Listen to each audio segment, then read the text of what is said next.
According to the University of California's School of Law, the Williams Institute, roughly 1.4 million Americans in the United States are transgender, yet most of the people representing television stations are heterosexual. There is a growing number of lesbian and gay people in the newsroom, but transgender individuals are still in the shadow when it comes to media.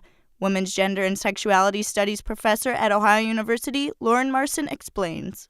Like Rachel Maddow is about as dykey as it's allowed to get, and that's about it, right? Like we don't have feminine gay men or really masculine lesbian women or trans people who are somewhere in between or outside of the genders we're used to. Like those people are still definitely shut out. In mainstream media, people like Anderson Cooper, Rachel Maddow, Don Lemon, and others represent only part of the LGBT community.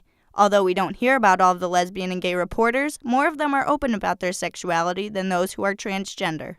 There is a lack of the transgender community in the journalism world, but as more trans people are gaining rights and personal freedoms, the topic is coming out of the shadow. And for the first time in 2014, there was a first transgender journalist. Pilot Robert Tur became broadcast reporter Zoe Tur. 3 years ago, Tur underwent hormone replacement therapy and following that had gender reassignment surgery and applied to a court to change her name and gender from male to female.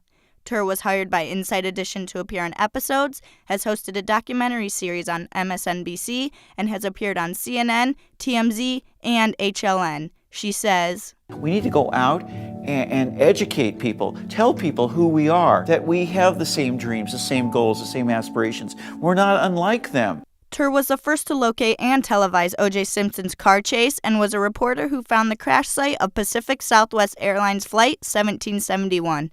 Tur and her reporting partner received 3 Television News Emmy Awards, 2 Edward R. Murrow Awards, and Associated Press National Breaking News Award.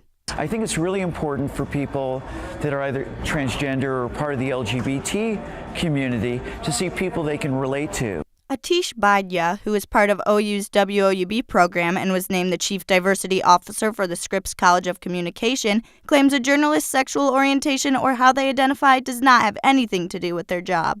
It's not something that should have an impact on their job, and it shouldn't be part of what you do as a reporter, right? It's not about you. You are not the story. Your personal life or whatnot is not necessarily part of the story. As a reporter, as a journalist, you never sort of want to be part of the story.